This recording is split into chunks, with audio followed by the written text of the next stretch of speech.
Why is it that you feel safer? Um, my dad's gone, and I found out that he had actually lived about 3 or 4 blocks from me this whole time. I've been in my home for almost 9 years, and I had no idea that he lived within a 4 block radius of me. So when was the last time you have spoken with your dad? The last time I spoke with him was shortly after he was arrested in Nebraska for the child molesting on a 12-year-old girl. How did you feel when you heard the news of his death? I was relieved. I was very relieved. I've been afraid of him all my life. I was relieved. Nobody could blame you for that. Certainly something hard to understand. Sexual assault is a pervasive problem in our country. It is pervasive. And what's really tough about it is they're crimes of secrecy too, crimes of violence, crimes of secrecy. And it's a tough thing to talk about. I think hell would have been a better place to live. Every day it was the question of, am I going to get beat? Is he going to touch me? What's going to happen today? I didn't know if he was going to sell me off to somebody. I was terrified. I thought about running away. I thought about just killing myself. I prayed every single night, God, take me, but he wouldn't. And it's been very hard. So when this happened, I couldn't have been more thankful. I have 3 children that I have to worry about. I have 3 beautiful children, and I knew that I had to keep them safe and away from him. I knew what kind of person he is. The things I've seen are horrible. No human being should ever have to see them or live them.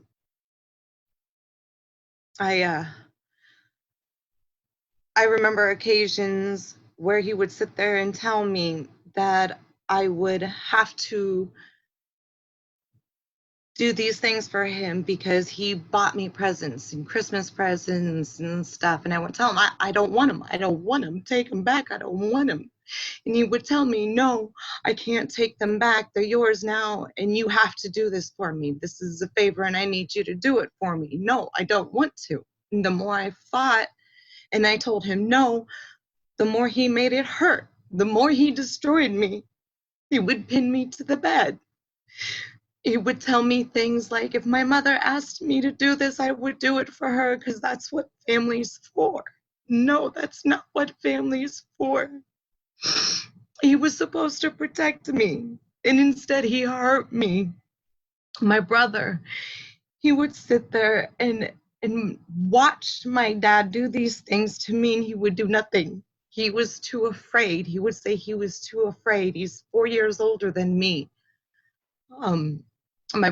My dad tried to reach out and grope him one day, and my brother naturally he recoiled and he covered himself.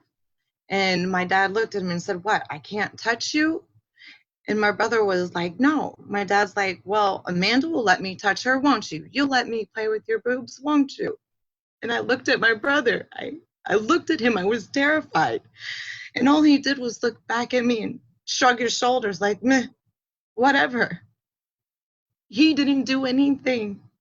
He was so afraid of our dad that he would blame things on me. And then he would sit there and watch my dad beat the crap out of me. He would pick me up by my hair, throw me across the living room. There was an occasion I came home from school and I didn't know he had mopped the kitchen. And I walked in with my shoes and he grabbed me by my hair. He threw me face first into the counter. And then he proceeded to stomp on my face with his boots. And my brother stood in the doorway and watched and did nothing. I asked so many people for help. And instead of them helping me, they would turn around and tell my dad that I was telling him these things as if I was a troubled child who was just trying to make up lies or something. And then when they would leave, it was so brutal, so painful. I've lost friends because of him. He just picked me up by my throat and thrown me over a couch in front of a friend, and I never saw her again. I wasn't allowed to spend the night at my friend's house. They would have to spend the night with me. And then he would put tape recorders in my bedroom to see what we were saying, to make sure I wasn't telling them so I could ask for help in hopes that they would tell their parents. Instead, they just left. They didn't help.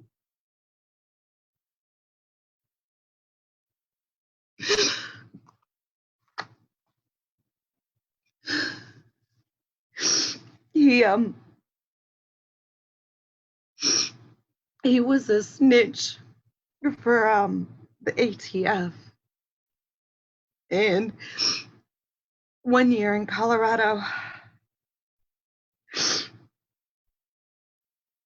I think I was 7 or 8 years old, and they caught him, and they told him that they were going to take his bike from him to teach him a lesson.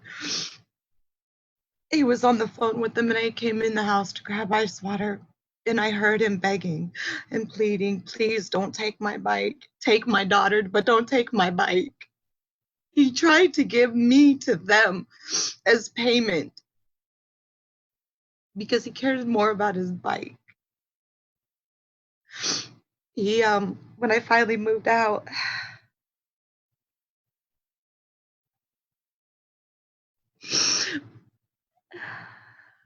he, when I finally moved out, he would stalk me through my friends. He went to the extent of showing up my best friend's parents' house. And he ranted and he raved, and they actually had to call the police on him.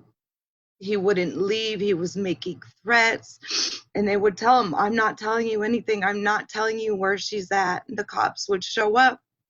They would tell him, you need to leave. You need to leave these people alone. You need to quit trying to find her. They're not going to tell you. Nobody's going to tell you. That was the most help I got from the police, was them telling him to just leave me alone. That was the most help they gave me.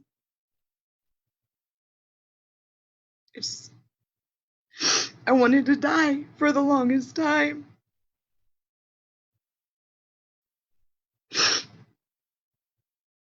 And many times I tried to, and it didn't work.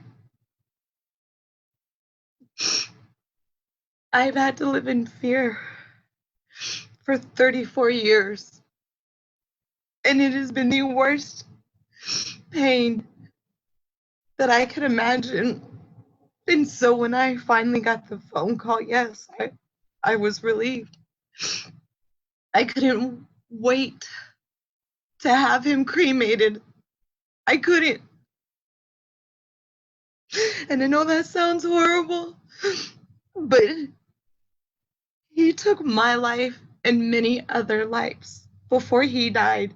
We might still be living, but when you molest and rape children and your own child, you automatically took their lives. Yes, we're alive, but we're not the same human beings that we should have been. We're not happy all the time. We're constantly finding ways to block out memories, to keep people at distances. We have trust issues.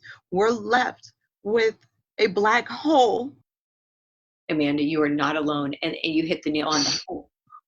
When there are crimes of secrecy, and there's usually manipulation behind it and threats, they put victims in fear of speaking up. I'm not at all saying I agree with murder, but when you've been violated so many times and the justice system has failed you as many times as it's failed me, that's the only thing you could hope for. And I'm not saying go out and murder your nearest pedophile, but I am saying do your research, keep your kids close.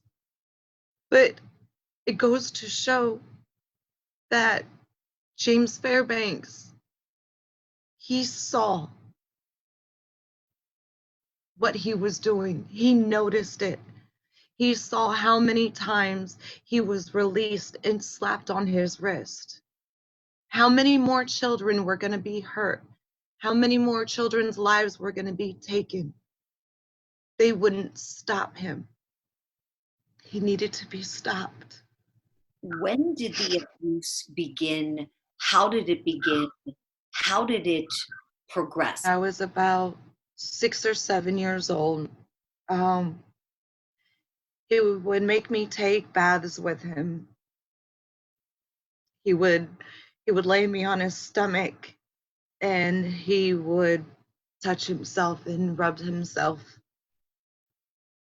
against me, my privates. As I got older, he would change things. He would start to touch me. He would penetrate me. He would use it as punishments when I was older. He would give me choices. You could be grounded and I could take your cell phone away, or you could have sex with me. And I would say, I take my cell phone, I want to be grounded. And he would say, well, too late, I made the decision for you. No, you gave me a decision, I made my choice. Well, that's not the one I wanted you to choose, so I'm making the choice for you. When I got a cell phone, he would call on my cell phone and leave voicemails saying, oh, I'll never make you do that again. And then a day or two later, he would turn around and make me do it again. And he'd be like, oh, well, what I meant was I wouldn't make you give me oral. He would change it. And then the more I started fighting back, trying to protect myself, the more violent he became. One of my aunties, she told me she knew what my dad was doing, but she said the reason why she never said or did anything was because that was her baby brother and she loved him and she will always stand by his side. She said she loved me too and I'm her niece, but that's her baby brother and she will always take his side. I lost faith, not only in my family, but the world in general, when she found out that I was having him cremated. She asked me if she could have his ashes. And I said, yeah, you want him? Come and get him. And I sent him off with her. There was no help ever. I had to live through this. I had to live with a real life monster. Amanda, was your dad a single parent? I wondered if your mom was in the picture at all, or how he had so much control in you. They were divorced when I was 2.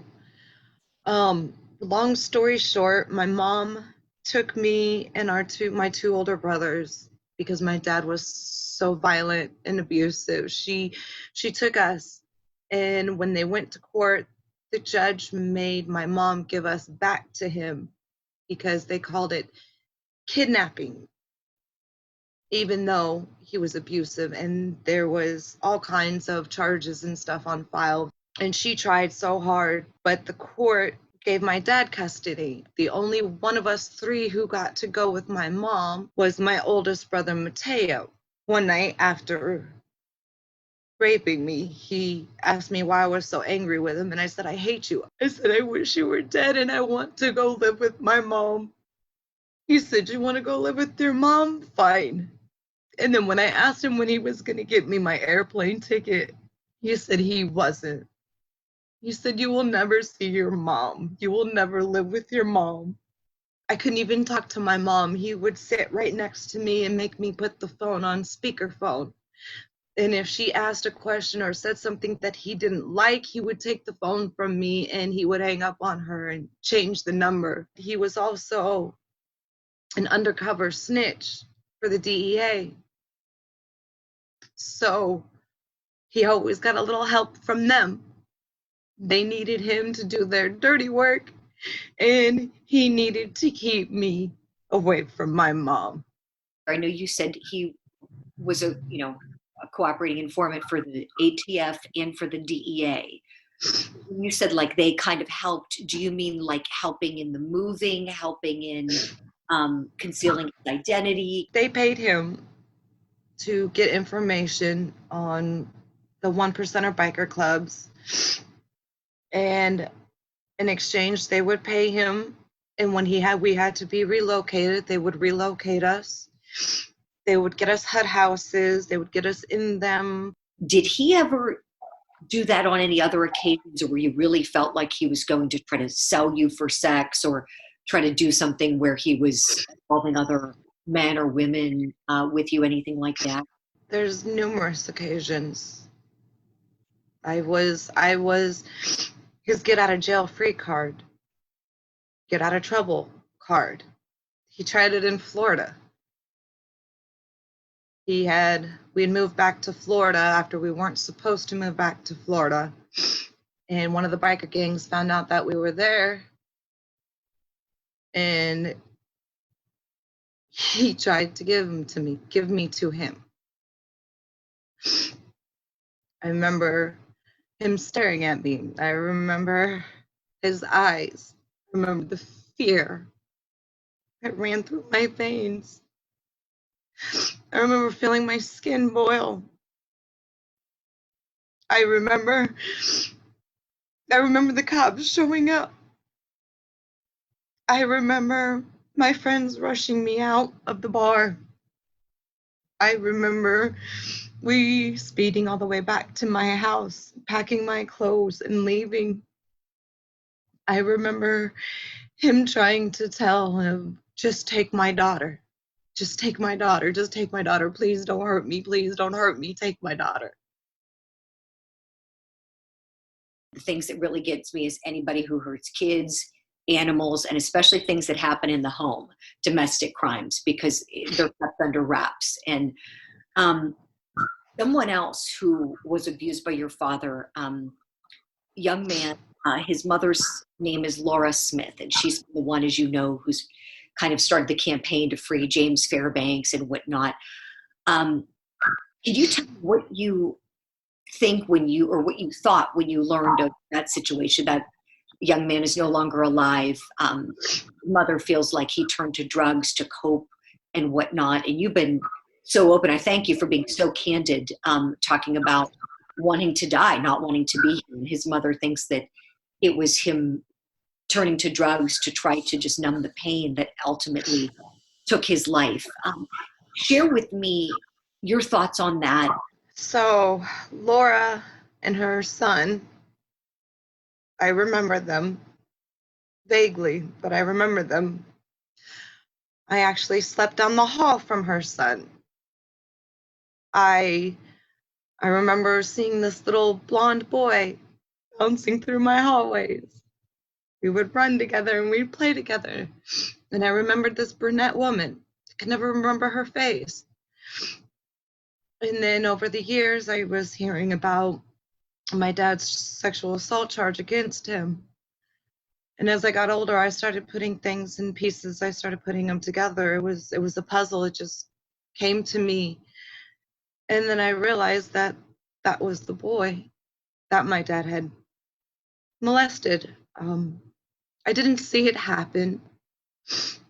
I remember the night that it happened. I remember seeing him go to the bathroom. I don't remember him coming out. I remember seeing him go to the bathroom. On his way to the bathroom, I remember seeing my dad coming out of his room. I remember seeing him adjusting himself.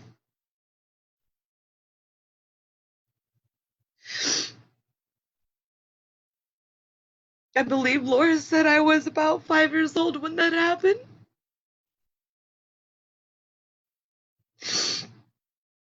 I remember them getting into an argument and her leaving and taking him And I just knew it was bad. I knew it was all bad. And I do wholeheartedly believe that what my father did to him, I believe it did cause him to start doing drugs. I believe that's, like I said earlier, we're left with a dark spot in our heart and soul. Some of us can patch over it and set it aside and try to make the best, I guess, out of a bad situation, and others can't. I do believe that his death was caused by my father. Um, I do. And I feel so bad for Laura. And I talk to her every day now. And she's so kind. And she's part of the reason I'm speaking to you right now. She's a lot of the reason. I remember the day she left. I knew once she left, I knew life was going to get rough.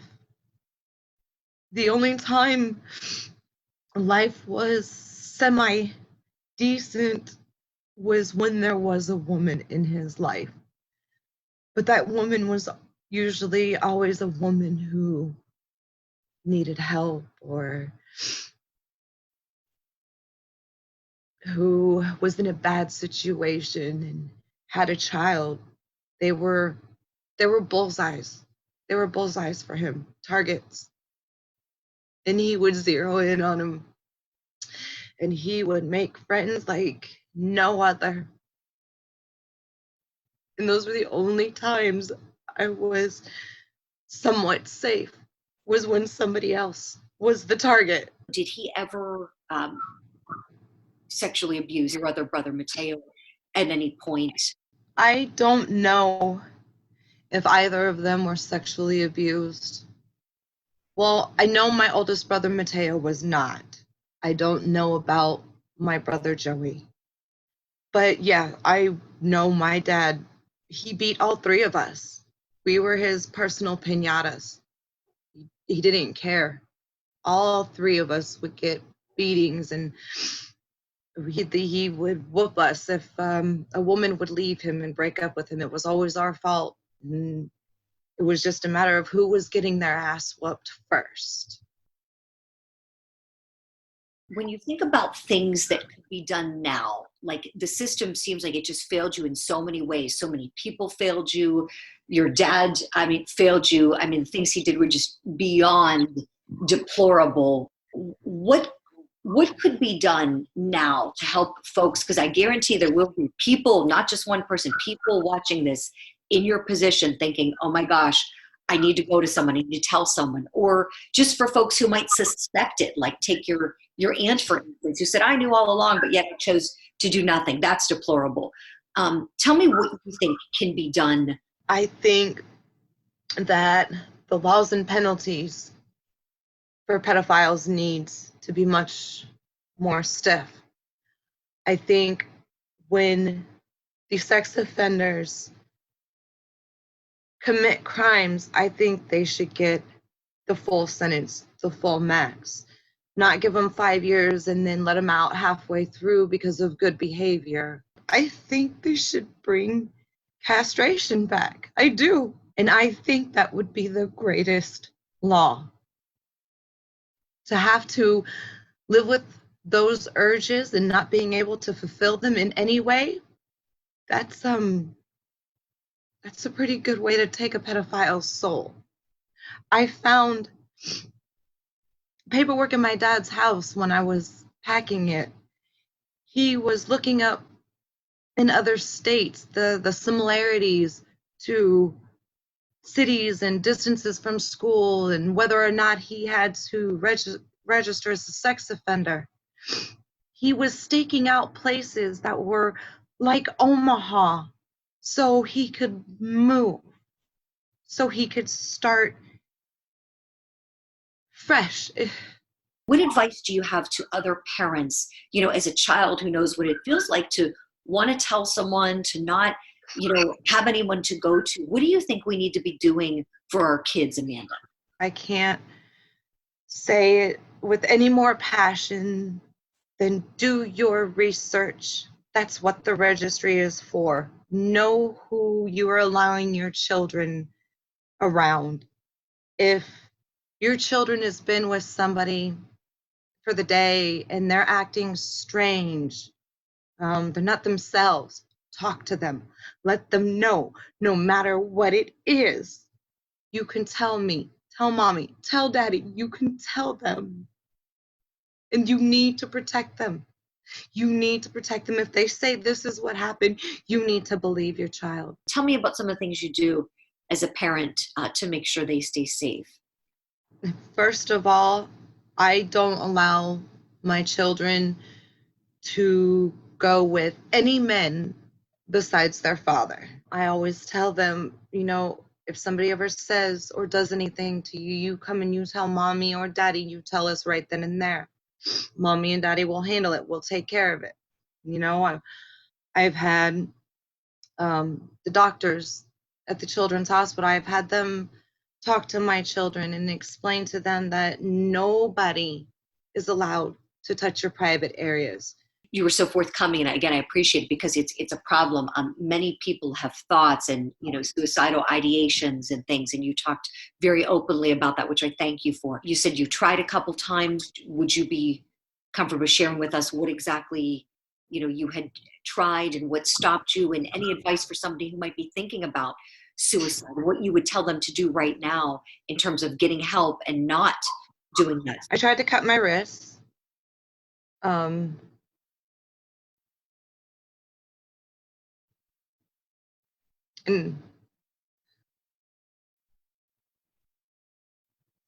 my ex found me. He bandaged me back up. And we talked. We talked for a long time. It was a process. It was a very long, painful process. I didn't understand how important my life really was. I figured that since my dad treated me like a piece of trash, that's what I was. I didn't feel worthy. I didn't feel like I belonged on this earth. And then I have two really, really amazing female friends in my life. One of them has been in my life since I was 13. I had them to help me. I would call them. I would hide in the bathroom, in the closet, and I would call them and I would talk to them. I found two people that I could talk to. And it wasn't easy. I have blocks and guards up. I've got walls built to the clouds. But they showed me how much they really cared about me. They proved it to me by being there, by showing me that I was important. And then my husband came along. And he made me feel so beautiful. He still does every day. He let me be me. He gave me my space and my time. He let me come to him and explain to him why I was the way I was. And after that, if I got uncomfortable or I couldn't perform, it was okay. It was okay. He was okay with it. If you need somebody to talk to, somebody who can relate, I am here. I am living proof. Therapists and counselors, they're not always the best decision. The hardest thing for a victim of molestation and rape to do is to talk to somebody who has absolutely no experience, no true understanding of what it's like to be raped or molested. Do you have any doubt that had your father not been killed, there would be more sex assault victims?